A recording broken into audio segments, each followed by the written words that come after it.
Hello and welcome to episode 113 of Page One, the Writers Podcast. I'm Marco. And I'm Tarek. Welcome back, Tarek. Thank you. Lovely Decided to be here. to turn up. I thought it's been a couple of weeks. I've had my feet up. I'll come back and see what you're up to these days. Well, if you have listened to the past couple of episodes, Tarek has been absent. First for COVID, which you have now recovered from. I'm all good now. Yeah, I've managed to avoid it for 2.5 years or so, and it finally broke my defences. Well, touch wood, I still haven't had it. Although by the time this episode goes out, I'll probably have had it. I think you're just immune to it. I think you're patient zero, just spread it around. Yeah, exactly. I am the cure.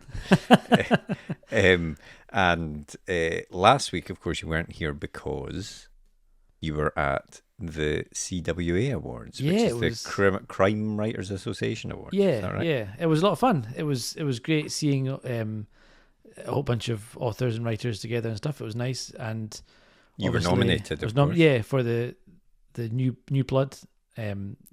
But of course, it went to the book that I was convinced it would go to, Janice Hallett's The Appeal. Well deserved. It's a fantastic read. Hope you had a little side bet there. I should have. Yeah, I should have made some money off that. I should bet against myself. Yeah. Exactly. It was very fun, and it was very nice to be there. And it was as we said before, writing's quite a solitary thing, so it's quite nice to kind of meet and network with other people. So yeah, no, it was good. Excellent. Well, yeah, if this is your first episode, Tarek and I are both writers. Tarek nominated for awards and everything, so obviously quite a good writer.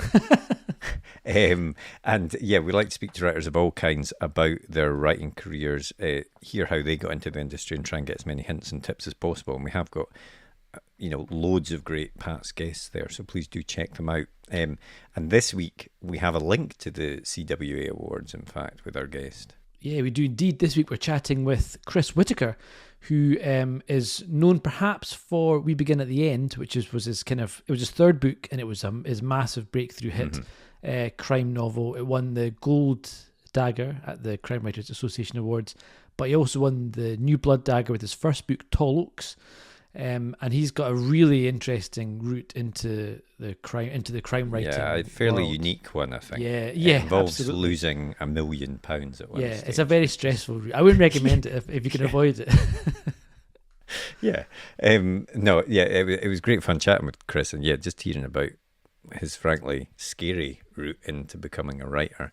But obviously, he has now become a very successful writer. Yeah, and it's interesting as well hearing about his process. He's not a big planner, and also, like you, his books are set in America, and we talk a bit about how do you do that if you're based in the UK and all of that sort of stuff. It's a really nice guy, and We Begin at the End, for those who haven't read it, is just fantastic. So it's really fun chat. Yeah, and it is picked up by Disney or FX. Or Disney and coming FX. Soon. Yeah, coming soon for TV. So that's very exciting. We chat a bit about that, and he also gives us some hints about his next book as well. Very exciting. So we'll get straight into after a quick advert for our writer's notebook. Then we'll be back at the end of the podcast with a bit more chat and to let you know about next week's guest. But for now, on with the podcast. The blank page. To some, it's terrifying, an obstacle to overcome. But we prefer to think of it as an opportunity, a blank canvas to be filled with all of the adventures and characters in our head. So how to overcome that fear?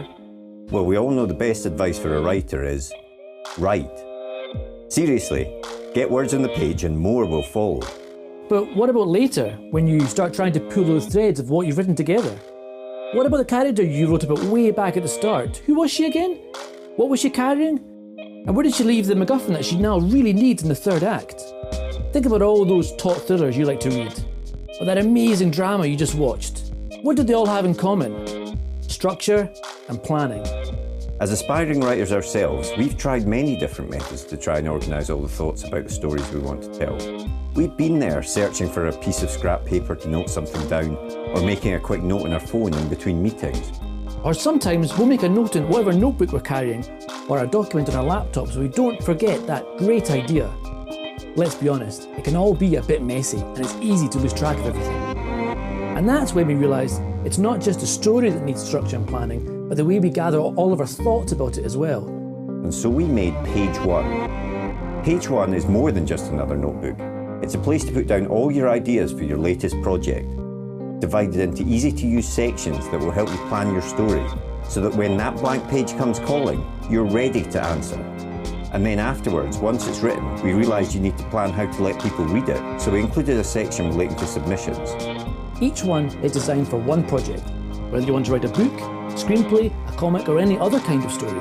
We truly believe that when you use it, it will help you get to the main event, writing your story. So we hope this helps. We can't wait to read what you come up with. And remember, every story starts with page 1.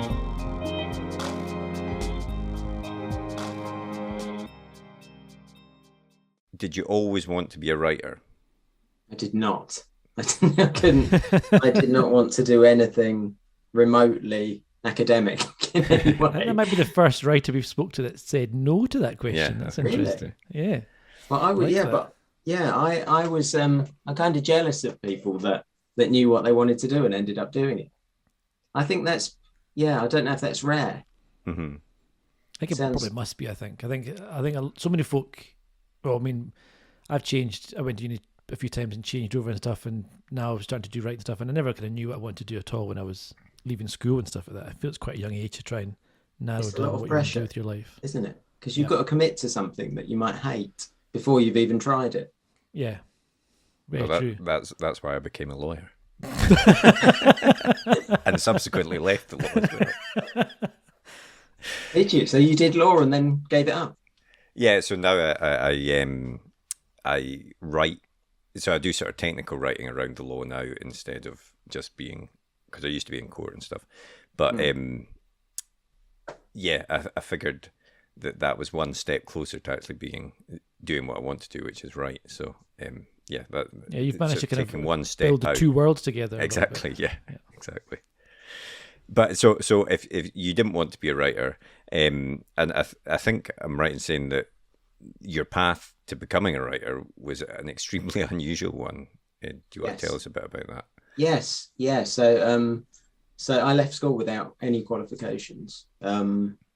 And my parents kind of had this idea that I would go to university because it was, not necessarily because there's a career that you want, just because it's the done thing. Mm-hmm. All my friends went to university and no one really, like some of them wanted to be doctors, lawyers, things like that, but a lot of them just wanted to go to university just for the experience. And I kind of wish that I had, like my wife went and my brother, and when I talk to people, and it just sounds like one of the best experiences that you can have. And I feel like I missed out on it because I was impatient to, I don't know, I think I thought something would find me, like I'd find my way, and but it doesn't work like that, does it? It didn't at first, that's for sure, because I just did bar work and sales and loads of jobs that I just really didn't enjoy, and I did start to think, where am I going to fit?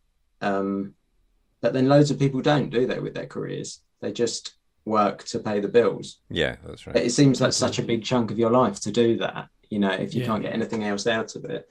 So I was working as an estate agent when I was mugged and stabbed, which I've talked about before, and then suffered from PTSD afterwards, but didn't know it was PTSD because I didn't tell anyone. Like my mum was one of those tough single mums, and she we struggled for money and stuff, but she never showed it. She always just smiled and got on with it. So I kind of learned from a young age not to ask anyone for help, and things got worse and worse. And then I was like suicidal, and I began hoarding painkillers, and I was going to take them all. And then that same day when I was going to do it, I'd been to the library and I got a self-help book out, and it talked about a technique where you take the traumatic incident and you write about it, but you change the characters involved to fictional characters, and you change the outcome and the location, and so I wrote a character called Duchess, who is the star of We Begin at the End. Oh, right. And that was 20 years ago. So I didn't want to be a writer. I just was trying something like a writing as therapy, and that kind of got me through that night. So I felt I didn't really feel better. I just slept for the first time because that was the worst thing. After it happened, I just kept replaying it in my mind, and kind of playing out different scenarios where I'd just given my phone straight away and I hadn't put up a fight, or where he pulled the knife and I ran away instead of trying to get it off him, and just a million things you could have done differently that wouldn't have got me into such a kind of mess. So writing helped me at that point, and probably a few weeks after that, I wrote my car off because I got really drunk and I was taking drugs, and I flipped my car over, and was in hospital again and had stitches again, and again had the chance to tell my parents about it, but didn't take it. They just had a go at me for drink driving, and that was preferable to going into it, because it's such a difficult thing to talk about, like a mental health problem. Yeah. I mean, it's better now, but it's still not easy, and so I kind of stuck with this writing as therapy thing for a while, and just wrote scenes of this girl's life. Nothing ran together. It wasn't supposed to be a story. It was all kind of fragments, and sometimes a sentence, sometimes 5,000 words. And I don't know if it was just purely distraction, but it helped me, and until I kind of about probably a year later decided that I wanted to be a stockbroker, because I just picked up a newspaper just by chance, and there was an article about a stockbroker, and it seemed like a good life, and it was one of those moments, where you just go for it. And so I'm very impulsive, and I just decided, I'm going to do everything I can to be a stockbroker, despite my qualifications and things like that, or lack of qualifications. So I paid for my exams and took all the tests and things like that without a job offer, and passed them, and then went into the city and realized, it's a tough place to get a job. It's, everyone's chasing the same sort of roles. And from there, I worked as a stockbroker, for like a trainee broker, doing client entertaining and stuff. But again, it was, in those days, it was a drink and drugs culture. I think it's less so now than it was, but it didn't. On one hand, it fit my personality type. I was quite good at staying up all night and things like that. But then I also felt like I was heading for a fall again, because I was doing everything that got me into a mess the first time round. Yeah. And then I lost a load of money. I got into £1 million worth of debt,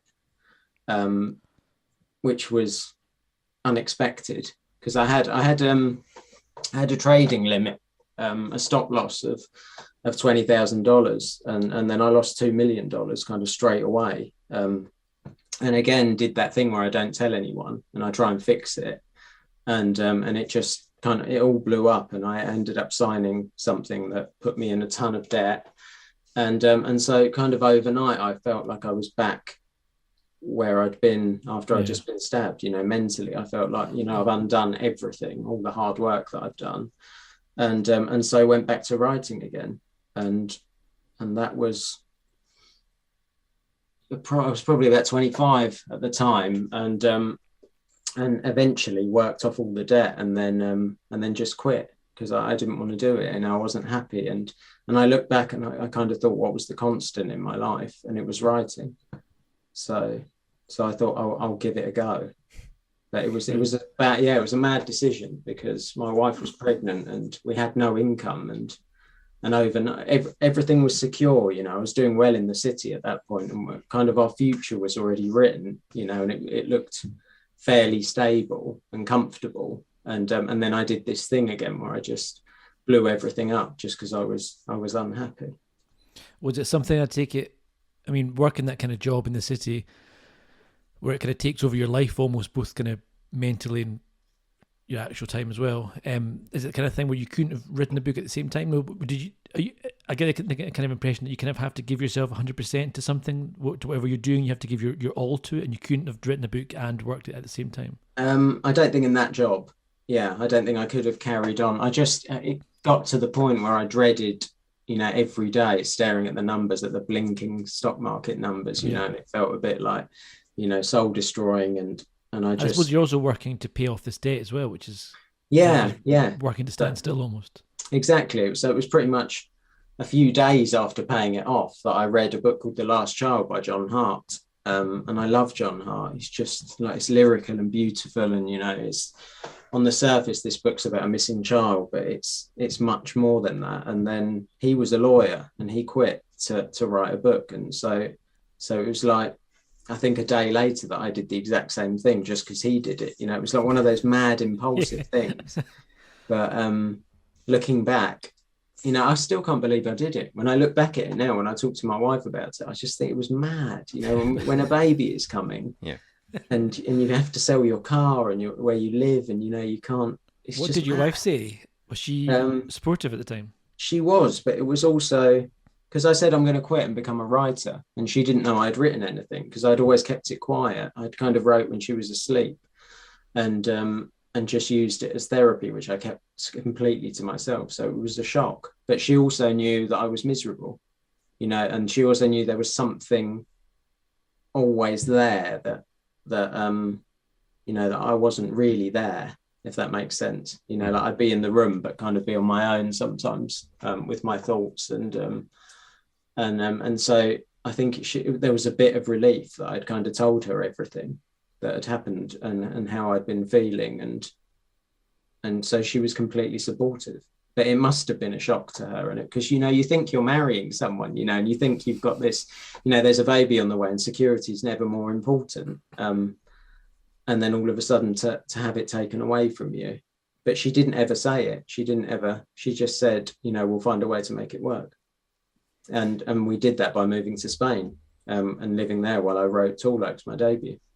And so it was Tall Oaks that you worked on then. I mean, was that the very first piece of fiction that you tried to write? Yeah. Mm-hmm. Yeah. And did you?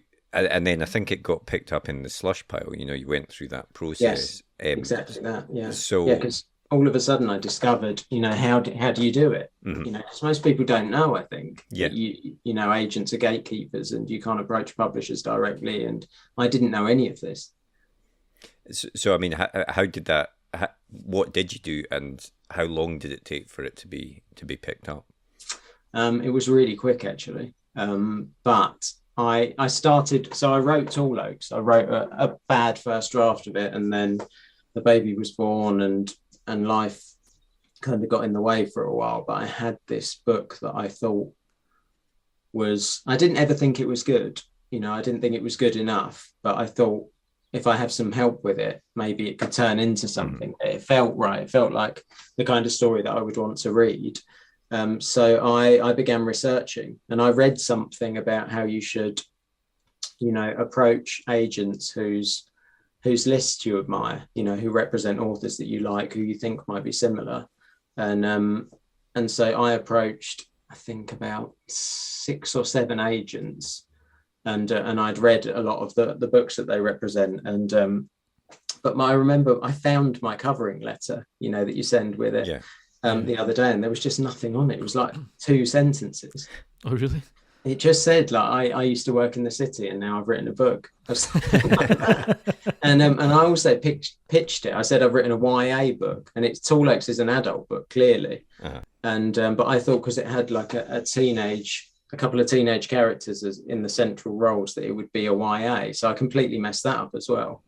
And I think it was about a week. And someone asked for the full manuscript, and then maybe another few days until I was offered representation. Wow. And then it was really fast. And then I used that to message the other agents and just say, I've had an offer, I can't remember the way. I found it on like a template thing online on this weird writing website, and it says, this is how you should structure it. And then I had a load of agent offers. I went into London and met with them, but I really wanted Kath Summerhayes at WME. She was at WME at the time, because I really loved, there was a book called Bed by David Whitehouse, which was just brilliant, and I really loved it, and it was a bit weird, and Tall Oaks was a bit weird, and I thought she's the perfect agent for me. And then I had a great meeting with her, and that feeling when you get offered representation is one that I won't forget. And did you, you said there that you were hoping someone could help you polish it and improve it and stuff. I mean, was there a lot of work to do for it before it got published? Not really.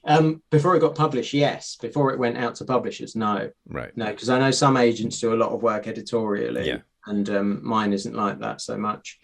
But then it found its way to Joel and Bonnier, and I had this brilliant meeting with Joel, and he really kind of got the story, and then he told me that the problem with the current draft was that some of the chapters, or a lot of them, just don't move the story forward. And he said, at the end of each page you read back over it and kind of look at, does this move the story forward? What is this, what's happening here?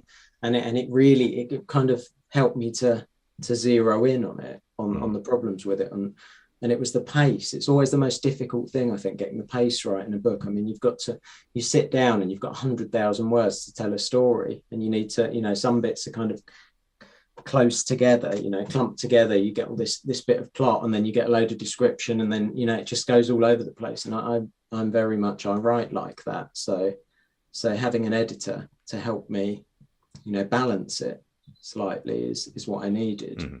And from there, probably a year or so, a couple of years till we published. So maybe 3 or 4 years since I first signed till publication.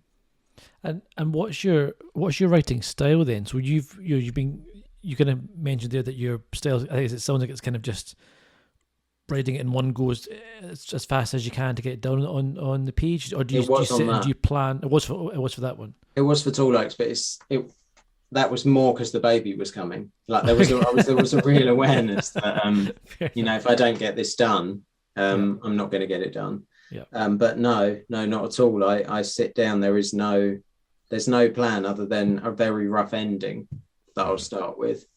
And then I won't write the first chapter. I'll write something from the middle, because I think there's a lot of pressure when you begin, to nail it and hook the reader and things like that.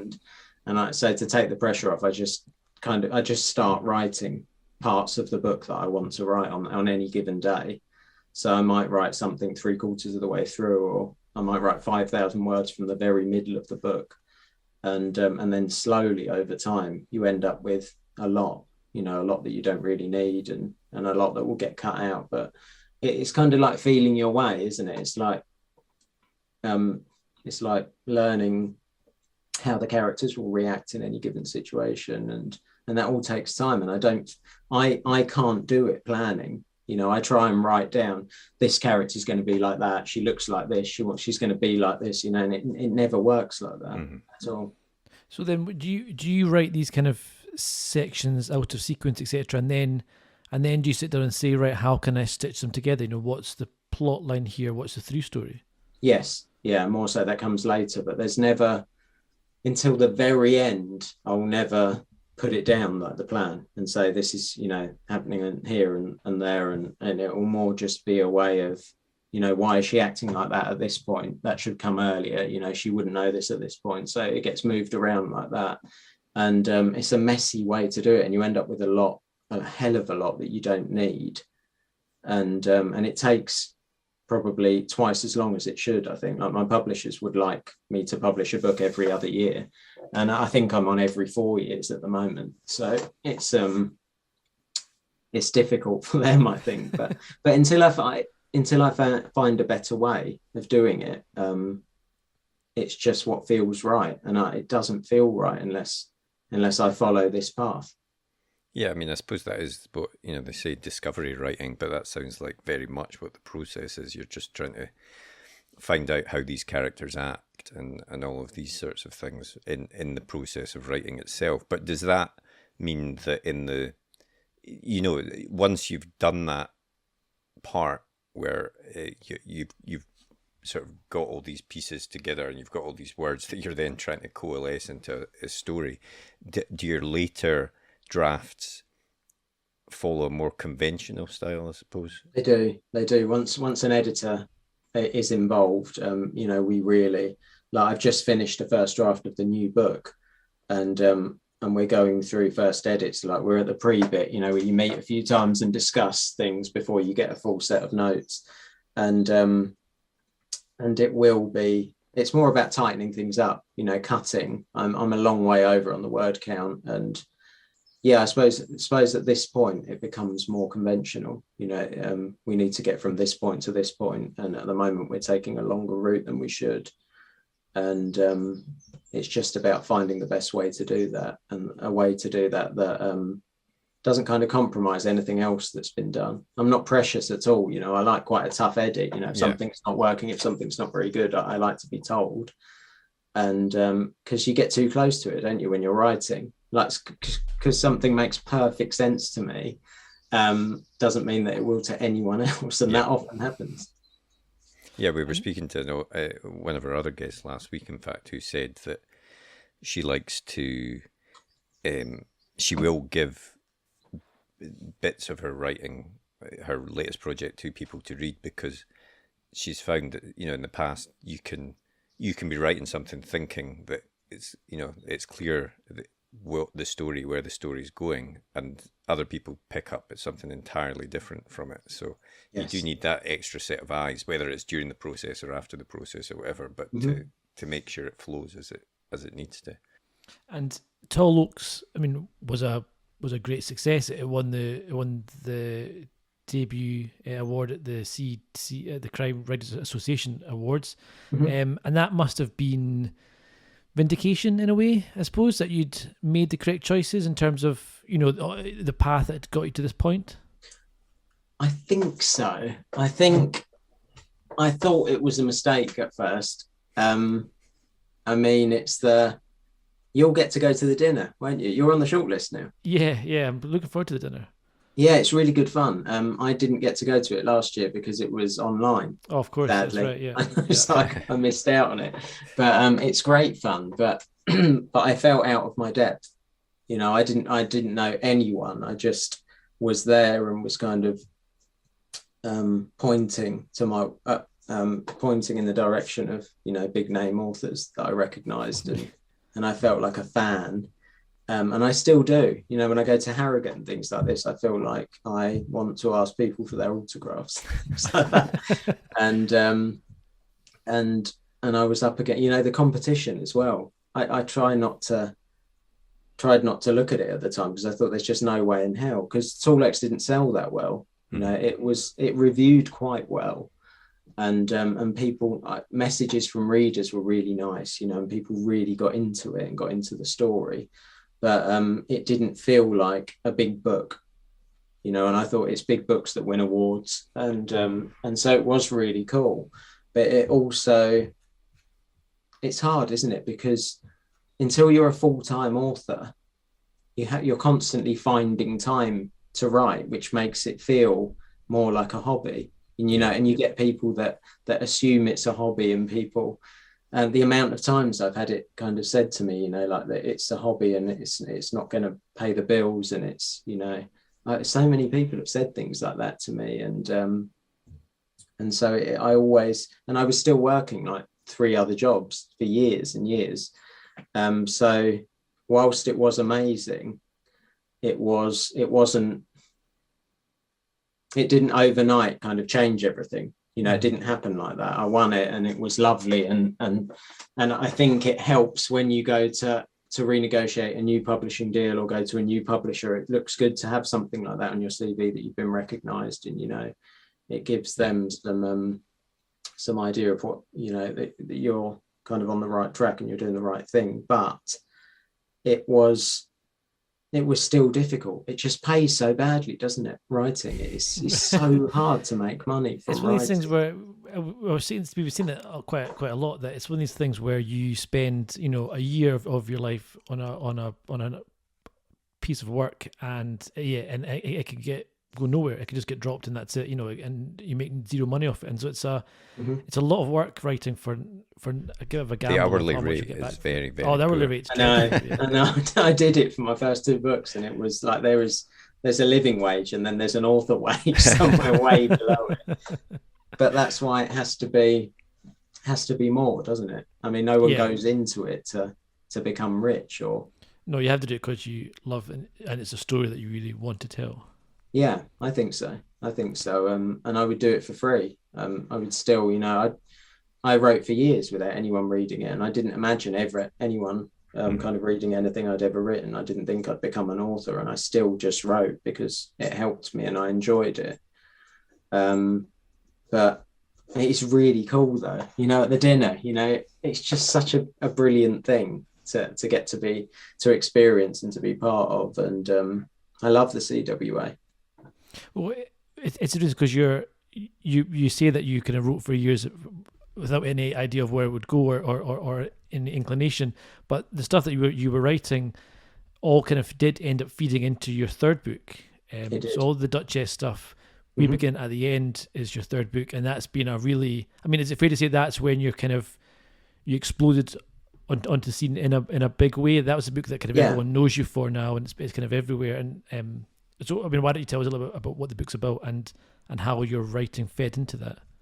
Yeah, so I had I said before that I'd written parts of this girl's life, this 13-year-old girl named Duchess, and I'd written 2 books. I had a 2-book deal, my first publishing deal, and then I signed another 2-book deal, and they said, "What are you going to write?" And I had this file called Duchess on my desktop, and I always ignored it because it felt really personal, and it felt like, if I open it and start reading I'll remember where I was mentally when I wrote bits, and so, but it also felt like unfinished business, and that I should try and find some closure, and write the end of this story, or even turn it into a story. I had lots of words, but none of them in order, and none of them anywhere close to being a story.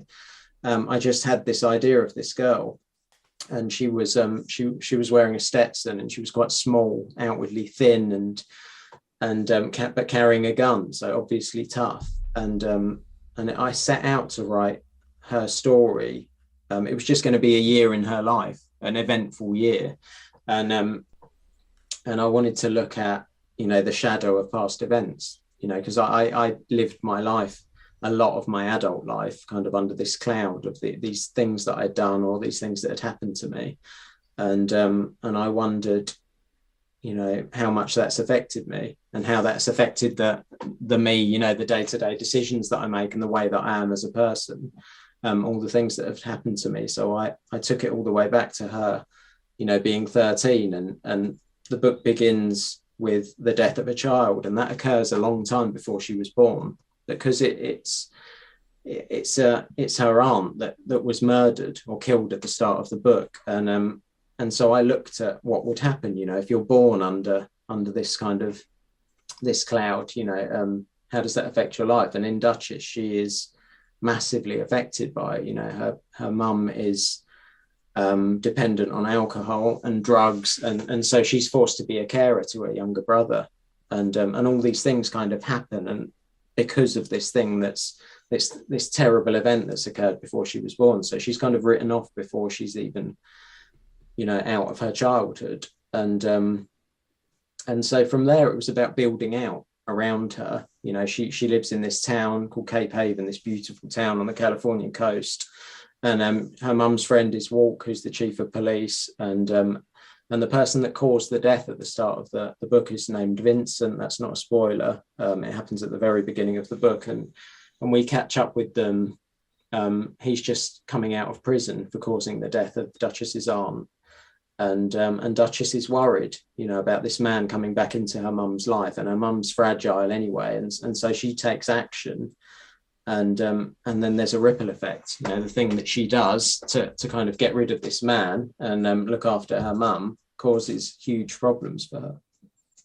It's a fantastic book. I absolutely loved it, and thank you. It very well. It had a phenomenal success, and it rightly so. It won the Crime Writers Association Award, the Theakston Crime Novel of the Year, etc. And I think what really struck me, and from what I've read online, a lot of other people, was the characters. Duchess especially is such a brilliant main character, because someone who's kind of heart in the sleeve, but also vulnerable, but also strong, and that kind of a really, really well written and realised person you don't really tend to get in these types of stories, at least not the ones I've read for a wee while. So I thought it was fantastic, and it must have been.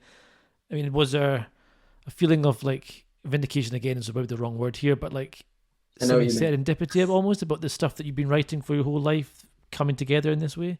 yeah, it made me feel like I was on the path that I should have been on. Yeah. Like I said before about hoping that something would come and find me, and kind naively believing that, and I think it did. I think that to get paid for something like this, to do it for a living is I don't know. It just seemed like I was a big reader when I was a kid, but to be a storyteller for a living seemed like something that it was so wildly unattainable, that I didn't ever consider it. So to now be a full-time writer is something that I don't take for granted at all. It's more than a dream job. I'm very lucky. And what is it? Do you think it's because you had this character, and you were bringing a lot of yourself into it, that it was such a hit? Is there can you work out why this one, the third book, was the one that really took off?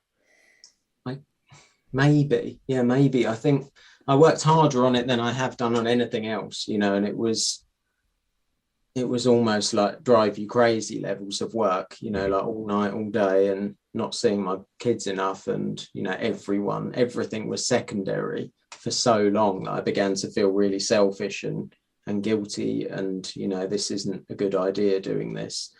And, but it felt like the best book that I'd written as well. You feel like I said before that your debut shouldn't be your best book. I don't think, especially if you're not from a writing background like me. I should be getting better the more I do it. The more I practice, the more I read. I should be writing a better book each time. I know it's subjective, and some people might prefer earlier books and things like that, but I think for me it just feels like the best thing I'd written up to that point. So it should be the most rewarding. If there's any kind of, I know it doesn't work like that, but if there is, if you work in any job, you climb the ladder, don't you? You start off as a trainer. Your craft, essentially. Yeah. Exactly. And you end up being paid more the more experienced you are. But it doesn't always work like that in writing. And I then wanted to ask about your next step, because your fourth book was a change of pace. The Forevers is a young adult book, and I wondered, were you under contract for 2 books? So was this the second book of the 2? No, this was completely separate. Okay, and had you wanted to write a young adult book? Was that a world you wanted to go back into? Because I know you kind of thought you maybe had written a young adult book with Tall Oaks. Yeah. So partly it was because the stars of all of my books that are the teenagers. So it's I like to read YA, and I was talking to someone at Hotkey Books, who are an imprint at Bonnier, and they're brilliant. And I was talking to Fliss there, who was an editor, and I said I had this idea for an end of the world book that didn't really feel like an end of the world book. And we, every time I saw her, every time I came into Bonnier, we'd talk about this, and it became such a thing that I really wanted to write it. And I wanted to do it after We Begin at the End, because that book had been like 20 years and it felt like I needed something before I got into it again, before I got into another adult crime book and spent 3 years or 4 years writing it. I wanted to do something else, because again, I naively thought that it would be easier in some way because they're shorter, the book is shorter, and the writing style is different, and it wasn't. It was just as hard, just in a different way. So that taught me. So was there, because often what we find, and actually especially with crime writers, is that there is a pressure almost from the publishing side to stay in your lane, as it were. You've built up the audience in this world, don't go off and do something else unless you want to change your name or use your initials or something. I know what you mean. Was there any of that pressure on you? Nothing at all. I think I get away with it because none of my books are overtly crime. I don't write a series, a crime series, police procedure or anything like that. We Begin at the End can be shelved on a lot of different shelves, and it fits quite nicely into general fiction or coming of age or mystery rather than crime. So I think I had a bit of, I think I was okay there, and We Begin at the End sold in a lot of countries, and the publication schedule was quite, intense, so that I'm still going through it now and will do for the rest of this year and into next year. So I think that gave me some time as well. And the hardback did really well. So they pushed back the paperback in some of the countries, so it just goes on and on for quite a while. So it gave me a bit of time. And your books are all set in America. And I wanted to ask you what draws you to that setting, because I remember when I read your books, I remember thinking it sounded a very authentic voice. I was surprised to find out you weren't American. So I wondered, what's your process there in terms of research, setting, finding the way that people speak, etc.? It's hard, isn't it? You would know. Yeah, I was going to say, Tarek. Yeah. Google is my friend, and watching American crime shows. Me too. I was working in a library for years, and that helped. I just had the resources there, and I just used to sit down and look at maps and read non-fiction and read fiction set in where I wanted to set my stories. And travel guides are really useful. You can get travel guides from the year you're setting the book. So if the chapter, like the newest book, begins in the mid-70s, and so I have travel guides from the 70s in America, and it all gets a bit you can get a bit too bogged down in it, I think. But then but I like the detail. I like to know what kind of tree was growing on this street in the 70s. I don't just like to say a tree. So I start with just endless research, and then I create a fictional town, because I like to control where everything is, and I'll put it down somewhere real, and that helps. And speech patterns, you can listen to.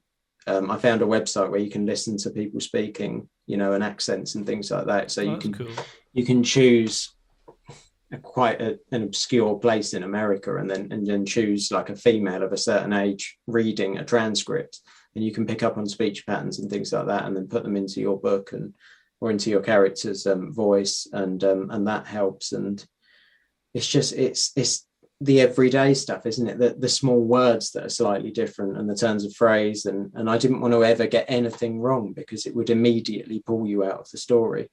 If you're reading, like if I read something set in London, I think that I know London fairly well, and if someone else wrote London and then I picked up on something, I would immediately be reminded they're not a Londoner. They don't know London. And I never wanted that to happen. So we have an American proofreader, and I have an American team of editors and copy editors. And so that helps. There's a huge safety net, but you will always get readers that think you've got it wrong. And they're always the ones that like to tell you as well. They're never the ones that just keep it to themselves. They're the ones that reach out to me and tell me, the mistakes I've made. But I think it's interesting, isn't it? Because obviously, Tarek, you experienced this as well, I suppose, the same phenomenon. But I think, is it easier for British people to write in an American setting, because so much of our culture, when we were growing up, the American TV, the American movies and all of this sort of stuff is part of ours, whereas I think it would be more difficult for an American to write something about Edinburgh or something like that unless they've visited here and stuff, because they're not as they haven't grown up with that culture all the time like we have with the American culture, I think. And even the stuff set in the UK, often it's made by Americans, so it's exactly. still like it's not you don't get that authentic kind of British feel to or sound to, etc. We've all still got butlers and things like that. I mean, that is realistic. I've it's got just butler, out for lunch, isn't it? So I mean, obviously, We Begin at the End is being developed by Disney just now.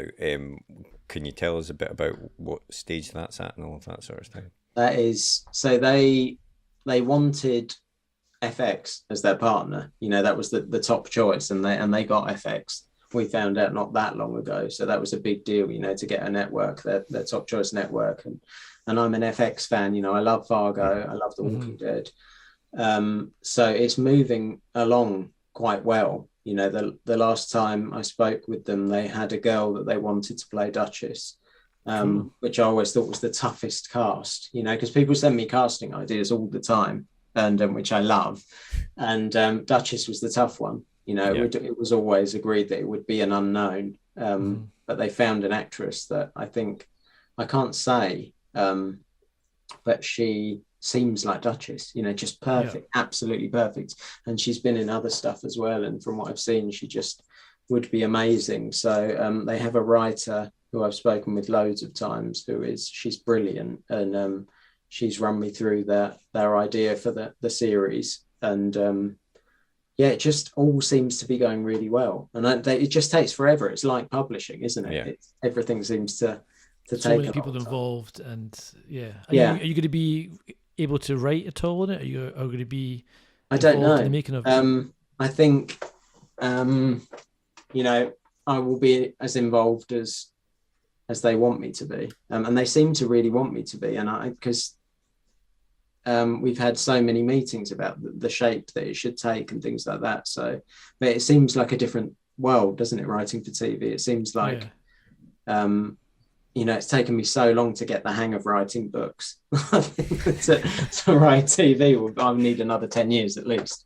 I mean, it must be pretty amazing to see it being turned into, you know, into another media format. And is there a part of you that's a little bit, you know, because I suppose when it's your baby and you've created it and stuff, to hand it over to someone else to do their taking it almost, are you a bit nervous about that, or are you quite excited to see what they might bring to the table?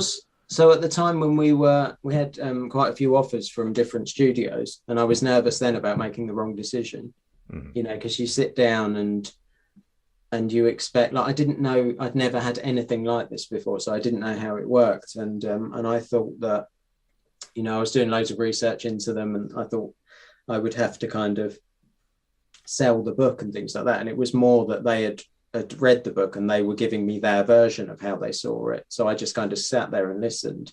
But there was one clear, you know, Disney we were completely aligned on how we saw it. So I have total faith. So any kind of nerves I think I would have been nervous had I gone with someone, you know, who maybe offered more money and didn't have the vision that I had for it. Then I'd be a bit more worried. Because everything lined up. I feel like I couldn't have a better team of people working on the book. And obviously that's in the works, and you've said that you've finished or are finishing the first draft of your next one. How far in advance do you plan? Are you all in on the next one at the moment, or have you got ideas floating about for? No, I'm just all in at the moment. So then this one I'm writing now will publish in spring 2024. And I would hope to be mostly finished with it by the end of this year. And will then, I would like to start thinking about the new book before we publish. So I've got all of next year to think about that. I just can't, I get too into it. You know, I just can't see beyond it. Like, I know loads of authors have like a notebook of millions of ideas, but I'm just completely the opposite. How about you two? I don't know. I would scribble if I get like a thought of something or a you know, dream, whatever you have, or some kind of idea. I'll maybe write it down. But I unless I'm actually working on one project, I find it hard to go beyond that. Although we write stuff together, we've written a few scripts and stuff, and that's always quite nice because it's a kind of it's like a way to, it's like a safe space to like think of new ideas and stuff and to flesh stuff out without it kind of impacting on the book or something like that. I will have. I do have the aforesaid notebook of with lots of ideas, but I'm very bad at. I need to let like them bubble over, and then one will eventually stick in your mind, and that will be the one that you then decide to go with. So yeah, I'll take a bit of time thinking about, you know, the best way through it and stuff. I am a bit of a planner, and I don't like to start something until I can at least see a rough path through to the end of the book. Can you tell us anything about what your next book is, or is it all very no?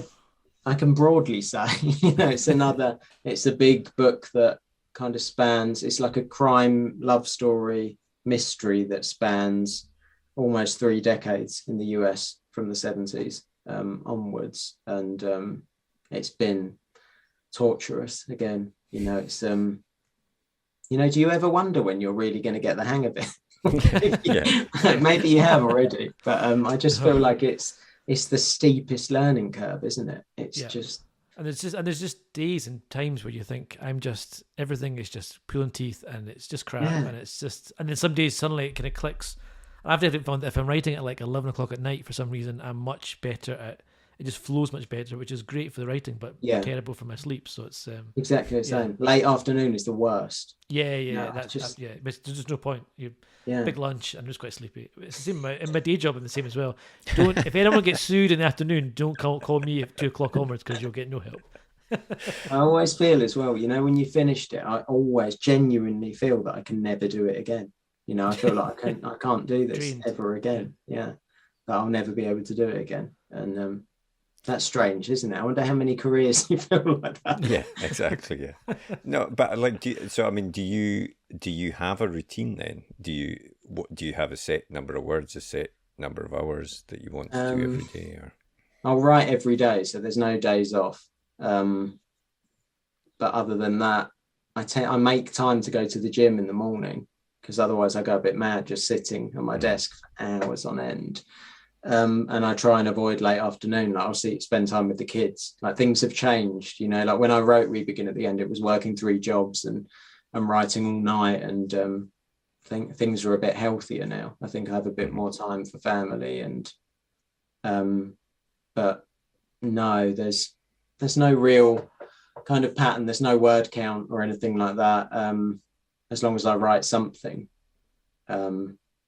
No, do you set yourself targets? No, although I definitely I agree with I think what it is you need the habit or the routine of writing, whether it's word counts I've not found particularly useful for my own writing, but just doing it every day, because it's very easy to fall out. It's very easy to think, if you're in a stage of, like you were saying, Tarek, when it's sort of pulling teeth to try and get something to come together, it's much easier to just say, I'll do it. I'll have a think about it and I'll do it tomorrow. And play some Xbox. And that'll help. Exactly. Exactly. What about you, Tarek?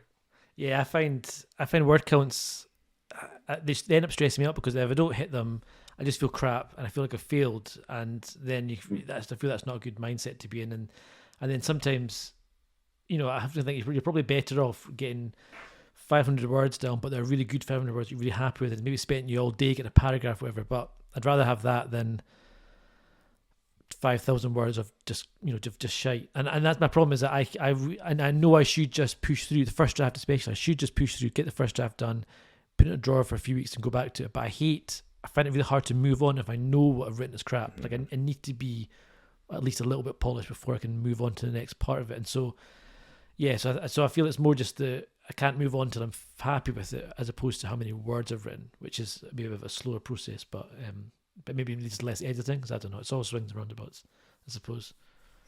It's interesting though, because obviously we've spoken to a lot of writers in this podcast now, and everyone seems to have their own. Like some people are very much like just get the first draft down, to the extent of like, if they don't know how a scene is going, they just put square brackets.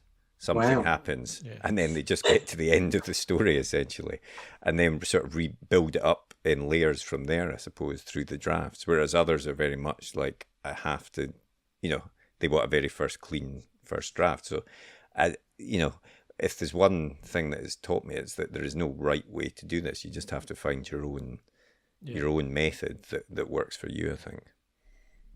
I wonder what they teach, though, in creative writing classes. I've always wondered that. I know. We've chatted to a few folk who have done them, but they've never actually told us the exact, like, what the teaching styles or what the actual theory is that they get taught on. There's a secret. I can't imagine you can teach it. Yeah, that's why they won't tell it. You have to pay for it, and then you can just breeze through it. That's a secret. Yeah, exactly.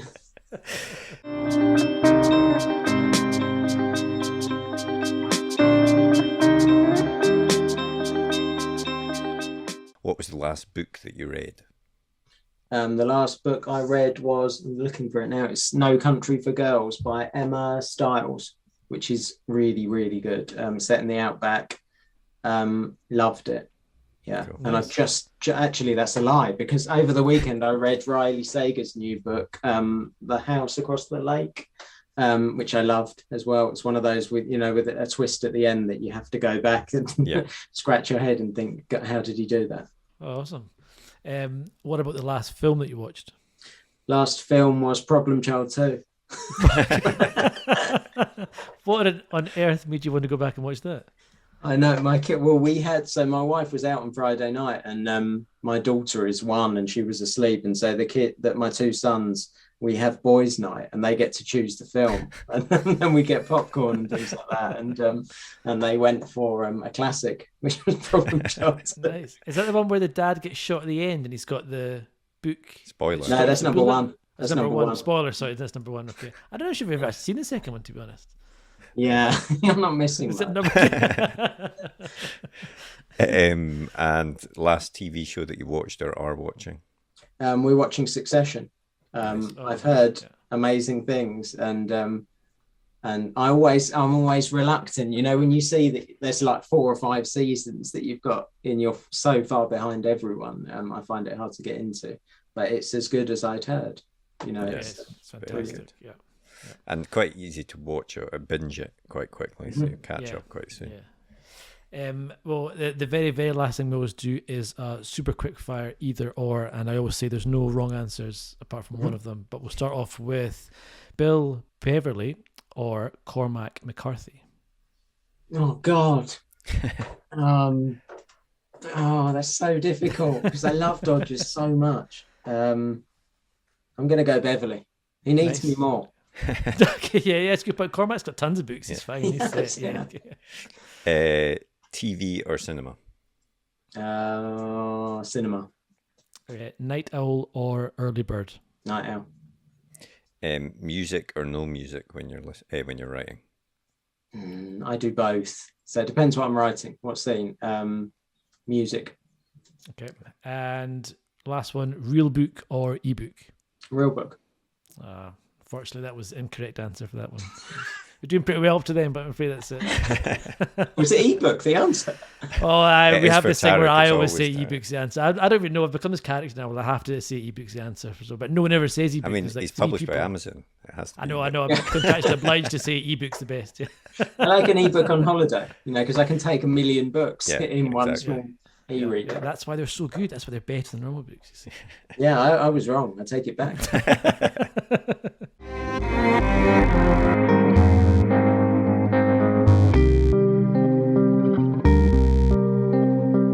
That was fantastic chat. I really enjoyed that.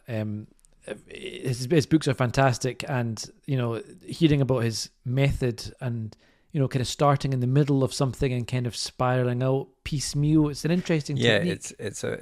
I'm sure we've had some other guests that do something similar, but it is a very, it wouldn't work for everyone. No, that technique, totally, that's for totally. Sure. But I kind of get what he's saying, that sometimes you'll have a sort of idea for a story and there'll be some scenes that are very clear in your mind, and I could see how writing those, even if you don't end up using them, but if you wrote those first, that might help you start to feel your way into the book. Often you don't know, where's the best place to start a story. Was it I can't remember who it said it. You start as close to the end as possible. that, and there's truth to that. Vonnegut said, and there is truth to that. But knowing how close do you get before there's nothing left to tell. So so sometimes you just have to say, well, this is the scene which I can see in my head. I'm going to put it down. I'll work out where it fits in later on. It's an interesting technique. And Duchess, obviously. Yeah. What a character, and it's interesting that's someone he had in his head for quite a while before he started writing. Yeah, it kind of started with that sort of writing therapy almost that he was doing. And obviously can't wait to see the TV show either whenever that comes out. So thanks very much to Chris for coming on to the podcast. We'll put links as usual so that you can buy his books online, but you can also get them in your friendly local bookshop as well. And we have another great guest next week. Continuing the crime theme next week with Janice Hallett, who your my big rival, my nemesis, who's of course won the New Blood Award for The Appeal, which is a really fantastic book. It's a crime novel, but it's email chains and text messages, and it's all you kind of learn the story as you go through people's messages, and it's a really interesting way of telling the story. And her second book is the Twyford Code, which is also similarly audio messages. So she's just got a really good, unique way of writing stories. It's not your typical novel. Yeah, and she started out as a screenwriter, which is maybe where that I think that's probably right. unusual approach comes Totally. from. But it is, I do like things like that. It kind of draws you in more, doesn't it? Somehow. Totally. It is almost like reading a script or something. It's there's just enough of a kind of difference to make you think this is unusual, and that does draw you in. Absolutely. Yeah. So, it's another great episode, so please do tune in for that one. But if you enjoyed this episode, please do give us a rating and review on Apple Podcasts, or whatever your favourite podcast app is. Please like, subscribe, follow, all of these things. That all helps us to continue to get some great guests on the podcast. And of course, if anyone has any questions, they can always reach us by sending a tweet in the Twitter machine, which is at UKPage1, and an email, which is podcast@rightgear.co.uk. Took you a bit of time there. Changing, a couple of weeks off. yeah, a few weeks off and changing that handle on Twitter. It's never sat right with me, that one. Well, have a great week, and we'll see you next episode. See you later.